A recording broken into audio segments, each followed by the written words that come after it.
गुरु प्यारी साध संगत जी, आज की हमारी साखी है मालिक की मौज। एक बार की बात है, एक भेषधारी साधु को श्री गुरु नानक साहिब की संगति का अवसर प्राप्त हुआ। ऐसे साधु जो केवल भेष पर जोर देते हैं, वे वास्तव में नाम और सच्चे गुरु पर विश्वास नहीं रखते। एक दिन उस साधु ने गुरु नानक साहिब से कहा, मुझे कोई महात्मा बताइए जिसकी संगति कर सकूं। गुरु नानक साहिब ने मुस्कुराकर कहा, बहुत से महात्मा हैं, पर यदि तू सच में किसी की संगति करना चाहता है तो अपने रास्ते में भाई लालो बड़ई है, उसके पास चला जा। साधु जब भाई लालो के पास पहुंचा तो लालो ने आदरपूर्वक उसे चारपाई दी और बिना कोई बातचीत किए अपने काम में लग गया। साधु कुछ देर बैठा रहा, पर जब कोई बात नहीं हुई तो वह निराश होकर उठने लगा। तभी भाई लालो ने विनम्रता से कहा, थोड़ा सब्र करो, एक जरूरी काम है, उसे पूरा कर लूं, फिर आपकी सेवा में बैठता हूं। साधु ने मन में सोचा, यह कैसा महात्मा है, एकदम संसारी, इसका मन तो अभी तक दुनियावी कामों से ही नहीं हटा। उधर भाई लालो दो बांसों को जोड़कर एक सीढ़ी बना रहा था, जैसे मुर्दों को रखने के लिए बनाई जाती है। साथ ही अंतिम संस्कार का अन्य सामान भी जुटा रहा था। साधु ने हैरानी से पूछा, ये क्या कर रहे हो? भाई लालो ने शांत स्वर में उत्तर दिया, मेरा बेटा मुकलावा लेने गया था, रास्ते में उस पर से गाड़ी का पहिया निकल गया और वह चल बसा।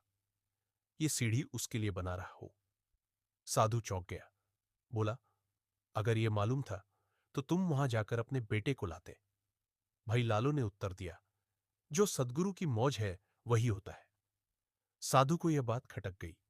उसने व्यंग्य में कहा, जरूर तेरे बेटे से दुश्मनी रही होगी, इसलिए तू उसे रखना नहीं चाहता था। भाई लालो ने शांत भाव से उत्तर दिया, तू मुझे क्या कहता है? सुन, आज से 8वें दिन तू इस पेड़ से फांसी पर लटक कर मरेगा। अगर बच सकता है तो बच जाना। मैं तो यही मानता हूं कि जो होना है वह होकर ही रहेगा। अब साधु घबरा गया, सोचने लगा, अगर यहां रहा तो कहीं सच में न मर जाऊं। वह वहां से दूर भाग निकला। 4 दिन तक लगातार भागता रहा, बिना कुछ खाए पिए। थक कर बेहोश होकर गिर पड़ा। जब उठा तो दिशा भूल गया और वापस उसी दिशा में दौड़ने लगा जिससे आया था। फिर 4 दिन बीते और 8वें दिन वह अनजाने में उसी पेड़ के नीचे पहुंच गया। उसने सोचा, अब तो कुछ नहीं हुआ, मैं तो बच गया, भाई लालो झूठा निकला। यह सोचकर उसी पेड़ के नीचे सो गया। उधर पास के शहर में कुछ चोरों ने रात को चोरी की और माल लेकर भाग निकले। जब सब माल बांट लिया तो एक हार बच गया। बोले, इसे क्यों ना उस साधु के गले में डाल दे। और वे ऐसा ही करके चले गए। सुबह जब सिपाही चोरों की तलाश में निकले तो सोते हुए साधु के गले में हार देख लिया और उसे पकड़कर हाकिम के पास ले गए। उस समय कानून सख्त था, जिसके पास चोरी का माल मिलता उसे बिना पूछे ही मुजरिम मान लिया जाता। हाकिम ने फौरन फांसी का हुक्म दे दिया। वही पेड़, वही समय। फांसी से पहले पूछा गया, किसी से मिलना है तो बता। साधु बोला, भाई लालो से मिलना चाहता हूं। भाई लालो को बुलाया गया। साधु ने नतमस्तक होकर कहा, आप ठीक कहते थे, मुझसे भूल हुई जो मैं नहीं माना। वही पेड़ है, वही मैं हूं, और आज फांसी का हुक्म हो चुका है। अब कृपा करके मुझे बचा लीजिए, मैं सारी उम्र आपका उपकार नहीं भूलूंगा।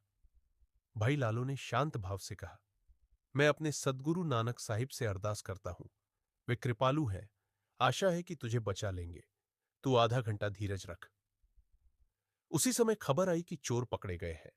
चोरों ने कबूल किया, हां, हमने ही चोरी की थी, पर किसी निर्दोष साधु को न मारा जाए। जब सच्चाई सामने आई तो हाकिम ने साधु को छोड़ दिया। अब वह साधु सीधा भाई लालो के घर पहुंचा और फिर गुरु नानक साहिब के पास जाकर नामदान लिया। अब वह उनका सच्चा भक्त बन गया। भावार्थ, जो कुछ भी होता है वह परमात्मा की मौज से होता है। इंसान लाख बचने की कोशिश करे, पर जो लिखा है वही घटता है। यह साखी यह सिखाती है कि प्रभु की रजा में रजामंद रहना ही सच्चा संतोष और भक्ति है। राधा स्वामी जी